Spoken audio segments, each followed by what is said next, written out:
வணக்கம் நண்பர்களே, தமிழ் பிளாசம் சேனலில் நெல்லிக்காய் லேகியம் எப்படி செய்யறதுன்னு பார்க்கலாம். நெல்லிக்காய் 250 கிராமு இதை நம்ம ஆவியில் வேக வச்சு எடுத்துக்கலாம். தண்ணி எதுவும் ஊற்றாதீங்க. இந்த இட்லி பாத்திரத்தில் இப்படி வேக வச்சு எடுத்துக்கலாம். இல்லைன்னா 5லேருந்து 7 நிமிஷம் ஆகும் வேகிறதுக்கு. 7 நிமிஷம் ஆச்சு, எடுத்து பார்க்கலாம். நல்லா வெந்துருச்சு. கையில் தொட்டு பார்த்தாவே நல்லா சாஃப்டாக இருக்கும். அப்படின்னா கத்தியில் குத்தி பாருங்கள். இப்போ நம்ம கொட்டையை தனியாக எடுத்துடலாம்.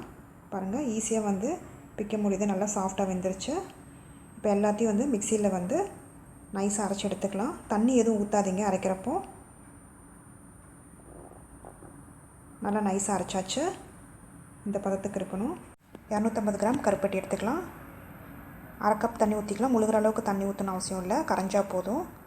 எந்த அளவுக்கு நம்ம நெல்லிக்காய் எடுக்கிறோமோ அந்த அளவுக்கு கருப்பட்டி எடுத்துக்கணும். நல்லா கரைஞ்சிக்கலாம். பாகு பதெல்லாம் பார்க்கணும் அவசியம் இல்லை. பாருங்கள், நல்லா கரைஞ்சிருச்சு. இப்போ நம்ம வடிகட்டி எடுத்துக்கலாம். ஸ்பூனை வச்சு நல்லா வடிகட்டி எடுத்துக்கலாம்.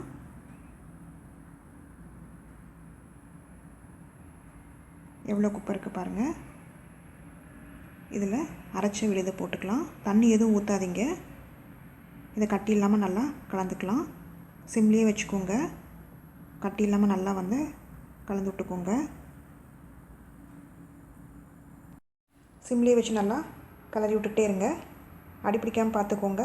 இந்த லேகியம் கிளற மேலே தெரிச்சிக்கிட்டே இருக்கும். அதனால் சிம்லேயே வச்சு கலந்துக்கிட்டே இருங்க. அப்பப்போ மீடியம் ஃப்ளேம்லேயே வச்சு கலந்து விட்டுக்கோங்க. இன்னும் கொஞ்சம் கெட்டியாகணும். நல்லா கெட்டியாகிடுச்சு. இப்போ 1 டீஸ்பூன் மிளகுத்தூள் சேர்த்துக்கலாம். சேர்த்து நல்லா கலந்து விட்டுக்கோங்க. சிம்லேயே வச்சுக்கோங்க. இரும்பு பாத்திரத்தை செய்யுங்க. நான்ஸ்டிக்கோட இரும்பு பாத்திரம் தான் நல்லது. நல்லா கிளறி விட்டுக்கிட்டே இருங்க. இப்போ நெய் 1 டீஸ்பூன் சேர்த்துக்கலாம். சேர்த்து நல்லா கலந்துக்கலாம். ஒட்டாமல் வருது பாருங்கள்.